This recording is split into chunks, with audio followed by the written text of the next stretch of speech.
Good day, mga Adra Santana. So the tears from Tasson to Pasig, particularly missing one fender. So for today's return demonstration, I will be doing the return demonstration of assessment of genitalia for both male and female. So I have my patient Gabriel H. Cruz, who will be both my female and male patient. So I just need to introduce myself once. So I will now start the return demonstration. Hi sir, hi ma'am, can I come in? Yes.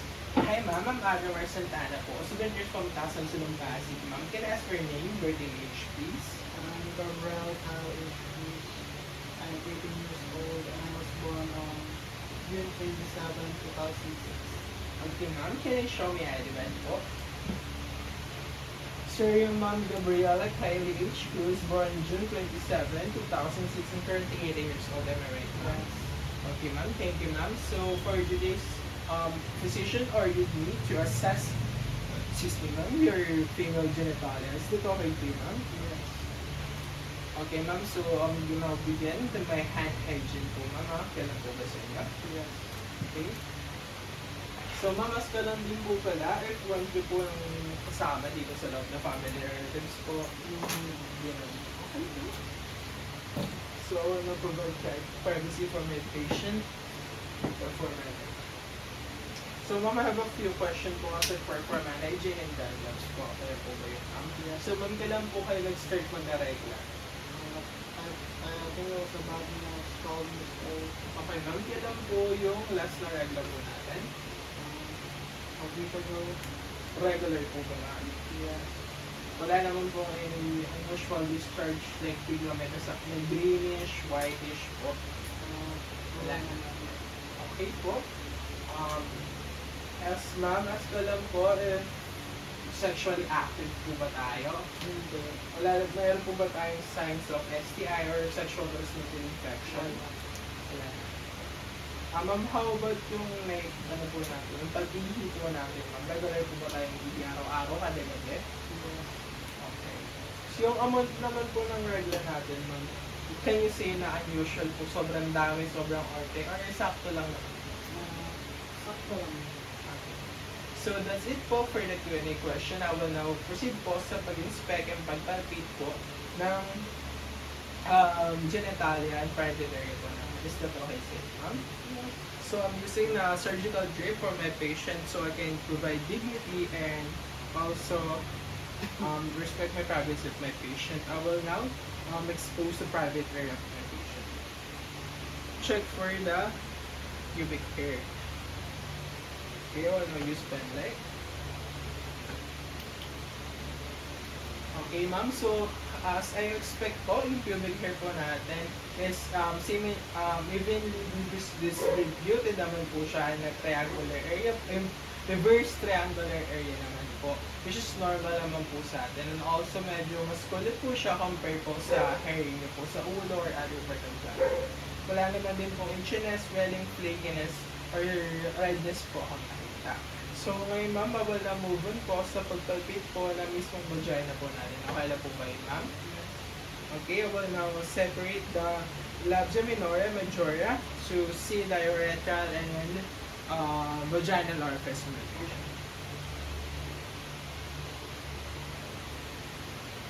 Okay.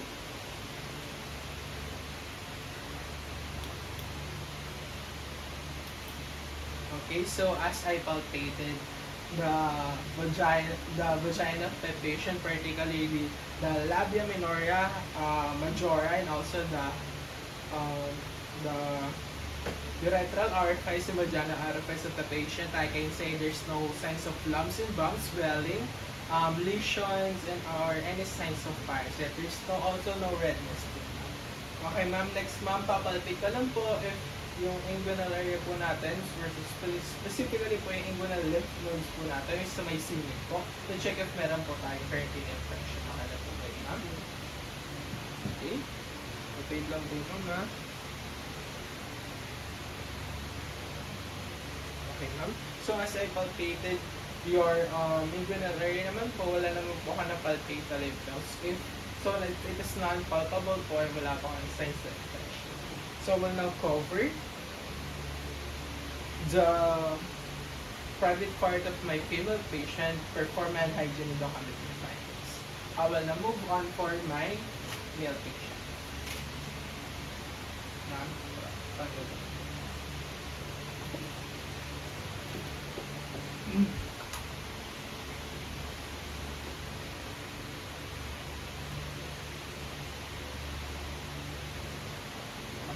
Lock.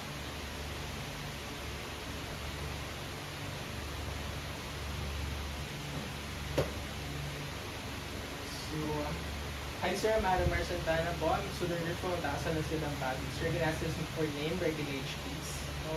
Gabriel Carl is I'm 18 years old and I was born June 27, 2006. So, Sir John Gabriel H. please, sir, I'm married. Sir, can I see your ID card po? Again, you're Sir John, Sir Gabriel Kyle H. please, Yes. pardon me. Born on June 27, 2006 in Pertavian Seoul, sir. Emirate po ba? Yes. Okay, sir. So, for today's assessment po, sabi po na physician, check po natin yung things po natin if meron po any sense of unusual po. Kailan po ba sa inyo, sir? Okay, sir. Well, now, gusto niyo po ba na kasama dito, sir, habang ina-assess ko po yung detalye niyo? Okay, sir. I will now provide privacy from my patient, perform hand hygiene, and gloves. So, as I do my hand hygiene po and done with my gloves, may tanong lang po ako sa inyo, sir. Okay na po ba, sir? Sige lang. Okay, sir. As ka lang po, sir, may family history po kayo. May history po ba kayo ng kidney disease? Wala naman po. How about sexual intercourse, sir? Active po ba tayo? Hindi. Hindi naman po. Okay, sir. How about naman po if yung urination po natin? Normal lang po ba tayo, sir? Normal lang. Meron po ba tayong abdominal pain na Wala naman. wala naman po? How about sa pag-ihipon natin again, sir? Pag malamig po ba, ano din po ihin natin? Normal ba lang din po? Oo. Yung volume po ba madami o there's sample? Tama lang. Meron po ba tayong sense ng bukol sa may abdominal area po natin, sa may throat area pababa? Wala. So, yun lang po sa Q&A question. Sir, I will now proceed po sa inspecting palpating po ng private part po natin. Okay lang po yun, sir. So, again, I have a surgical grip and to provide dignity and also privacy for my client. I will now expose the necessary. Okay, sir. So, first, na-check ko po is yung pubic area po natin. Okay lang po, sir. Okay. Okay, so as I inspected the pubic area of a patient, I can see that it is around, the hair is around the penis of my patient. It is, again, medyo kulit po sa buhok po natin, which is completely normal po sa atin, sir. And wala naman din po ako nakita any sense of lesions, swellings, lumps and bumps, and also redness. So, proceed na po ako sa pagpalpate po ng penis po natin. Okay na po ba, sir? Sir. Now, is the external meatus. Okay, then the shaft. Okay. So, as I check naman po, yung external meatus po, yung butas po ng ihen natin, wala naman po ako nakita ang issue po. Sa shaft naman din po, wala naman din po usual. There's no redness, swelling, lumps and bumps po. Tapos yung color niya po is medyo darker po sa normal complexity po natin, but is totally normal naman po sa private area. So, sir, I will now move on po sa scrotum po or sa testicle or bayag po natin. Okay lang po, sir. So, now palpate and check for the testicle or scrotum of the patient. So, as I palpated the scrotum of the patient, wala naman po ako nakitang lumps and bumps po sa scrotum. Yes, sir, wala naman din po redness and swelling po. Also po, yung left side po ninyo is medyo lawlaw, which is normal or larger, which is normal naman po sa ating mga lalaki. So, sir, yun lang po. Now, I will now ask you, sir, to stand up po. Okay lang po, sir? Ganyan po, sir. Sir, tayo lang po tayo saglit.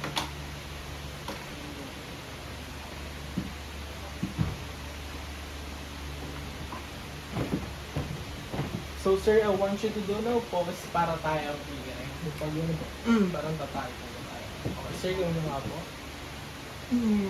Isa po sir.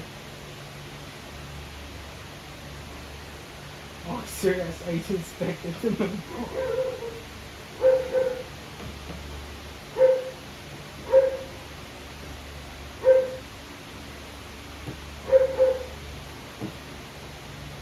Okay, sir, as I expected naman po. Wala po nagsispark na. Okay po. Sir, again, as expected po, wala po kami sa inyo po. So, yun lang po, for sa assessment po na sinasabi. Thank you po, sir. Iyak po, sorry, hindi po tumatawa. Thank you po.